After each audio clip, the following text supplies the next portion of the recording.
Seigneur, nous te bénissons pour toutes les grâces que tu nous accordes. Celles que nous connaissons et celles dont nous vivons sans en avoir conscience. Au commencement, tu as créé les cieux et la terre par ta parole souveraine. Comme au premier jour du monde, ton Verbe reste créateur. En ce premier jour de la semaine, nous sommes assemblés devant toi pour que tu nous recrées à l'image de ton Fils. Tu l'as promis, Seigneur, ta parole ne revient jamais à toi sans effet.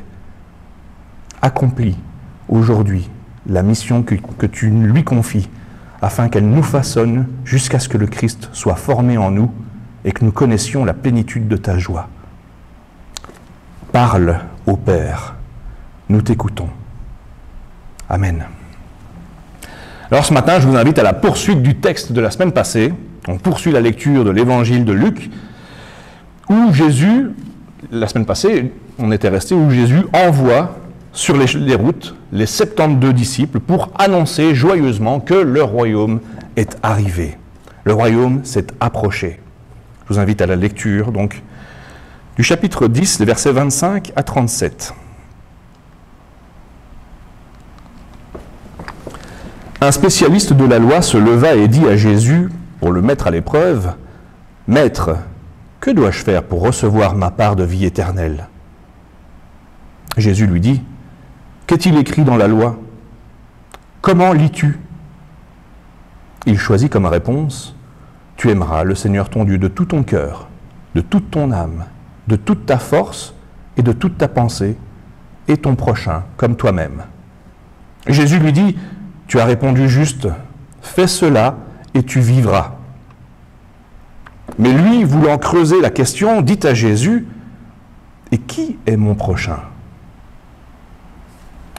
Prenant en considération la question, Jésus dit, « Un homme descendait de Jérusalem à Jéricho. Il tomba sur des bandits qui, l'ayant dépouillé et roué de coups, s'en allèrent, le laissant à moitié mort. Un prêtre qui descendait par hasard par le même chemin passa en le voyant de l'autre côté.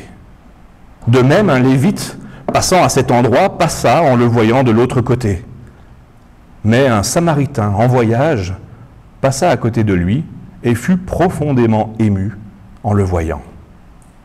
Il s'approcha, banda ses plaies en lui versant de l'huile et du vin, le chargea sur sa propre monture, le conduisit à une auberge et prit soin de lui. Le lendemain, tirant 2 pièces d'argent, il les donna à l'aubergiste et lui dit « Prends soin de lui, et si tu dépenses quelque chose de plus, c'est moi qui te le rembourserai quand je repasserai. » Lequel des 3 penses-tu avoir été le prochain de l'homme qui était tombé sur les bandits?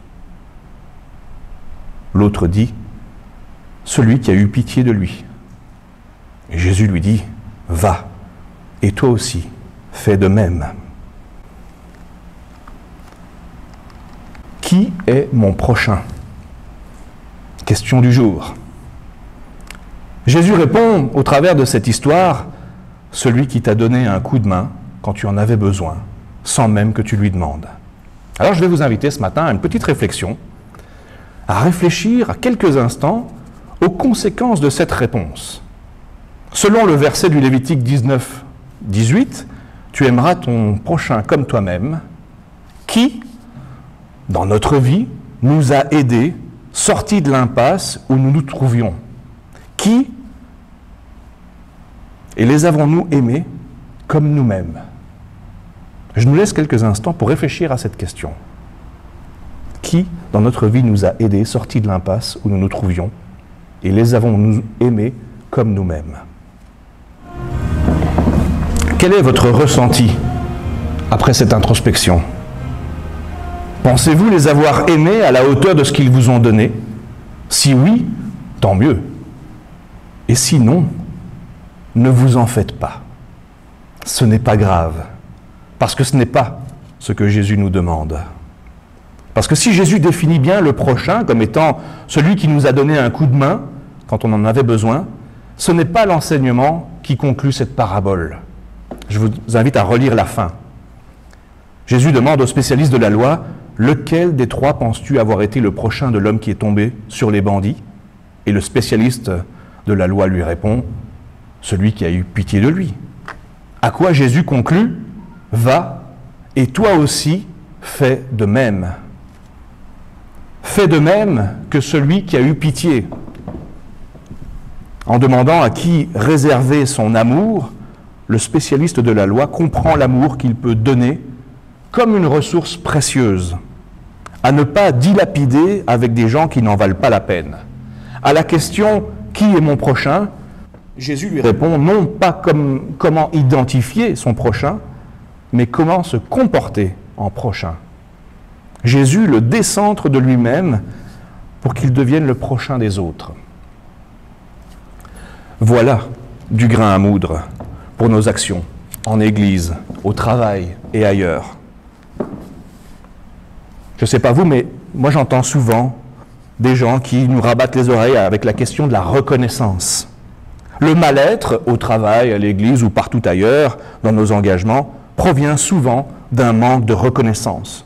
On ne remercierait pas assez les personnes de ce qu'elles font. On ne mettrait pas suffisamment en avant tout ce qu'elles accomplissent. Et dès lors, s'accumule une aigreur légitime du fait de ce défaut de reconnaissance. Et c'est justement l'état dans lequel se trouve ce spécialiste de la loi qui interroge Jésus. Il fait tout bien. La preuve, Jésus lui dit, « Tu as répondu juste, fais cela et tu vivras. » Il sait parfaitement qu'il doit aimer son Dieu de tout son cœur, de toute sa pensée, et son prochain comme lui-même. Mais il ne se sent pas bien. Que dois-je faire pour recevoir ma part de vie éternelle? Que dois-je faire pour me sentir heureux de vivre, pour me sentir à ma place sous le regard de Dieu? Dans la joie de celui qui peut chanter le psaume 150 que nous avons lu tout à l'heure, que tout ce qui respire loue le Seigneur. Jésus lui répond au travers de cette histoire et lui dit « Arrête de t'angoisser pour savoir à qui et comment distribuer l'amour de Dieu. Distribue-le simplement à ceux que tu rencontres. C'est dans la circulation de cet amour, dans la joie du don, que tu trouveras la source de vie éternelle à laquelle tu aspires. » Cet homme à demi-mort, en fait, c'est toi. Avec toute ta science, qui en tant que telle ne te sert à rien pour vivre heureux. Alors va comme le Samaritain, et face aux accidentés de la vie que tu rencontres, que tu vas rencontrer, accueille ton émotion pour qu'elle te guide vers ce que tu dois faire. C'est ça, aimer ton Dieu de tout ton cœur, de toute ton âme, de toute ta force et de toute ta pensée. Ça te mènera forcément à aimer celui que tu rencontres, celui qui est comme toi-même, à faire ce que vont te dicter ton cœur et ton esprit, qui anime ton âme en te donnant la logique et la force nécessaires. Nulle part dans ce texte, il est question de reconnaissance. Il n'est question nulle part d'un quelconque échange entre l'homme blessé à demi-mort, laissé à demi-mort, et le Samaritain. Le gars à demi-mort est inconscient. Il ne sait même pas qu'il est sauvé. Qui l'a sauvé? C'est l'aubergiste qui va accompagner sa guérison, et lui non plus ne sait pas qui est le Samaritain. C'est juste celui qui lui a payé pour remettre le voyageur blessé sur pied, et lui a fait confiance pour faire ce qu'il faut. Le Samaritain, en partant, ne lui dit pas de garder bien toutes tes souches, tes justificatifs de dépenses. Quand il repassera, il paiera ce qui est dû sans discuter. C'est parole contre parole. Toute la fin de la parabole ne peut fonctionner qu'au risque de la confiance comme moteur des relations humaines. Il n'est nulle part question d'une quelconque reconnaissance de l'homme blessé envers celui qui l'a sauvé. L'aubergiste joue le rôle de tiers de confiance pour que l'homme blessé ne puisse se sentir redevable vis-à-vis de personne. Rappelez-vous le moment d'introspection que nous avons vécu au début de cette prédication et les sentiments contradictoires qu'il y a pu nous inspirer. Ce qui nous mine, C'est le même problème que celui auquel est confronté le spécialiste de la loi. Aimer son prochain comme soi-même, ça me pose problème. Ça me pose même un double problème. D'abord, cette histoire n'est jamais terminée. Venir en aide à toute la souffrance du monde, on ne peut jamais prétendre y être parvenu. Et ensuite, ça nous met chacune dans la situation de nous sentir redevables à l'infini envers tous ceux qui nous ont donné un petit coup de main un jour. Et plus on avance en âge, plus il y en a. Et moins on a la force de le faire. À vue humaine, c'est infaisable. Et c'est là qu'intervient le Samaritain.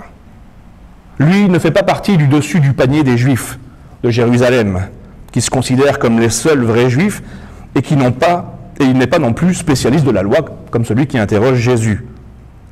Alors, comme tous les imbéciles, face à quelque chose dont ils ne savent pas quoi faire et qui est infaisable, il fait ce qui est infaisable, sans se poser de questions, et point barre. Peut-être que 5 kilomètres plus loin, il va tomber sur un autre gars, détroussé par les autres, par les mêmes bandits. Et il se dira, celui-là, ça fait peut-être trop lourd à porter. Trop lourd à porter pour mon âne, je ne peux soigner qu'un tout petit peu ses plaies, et puis après je parlerai à un prochain voyageur que je vais rencontrer pour qu'il le prenne en charge, grâce à Dieu.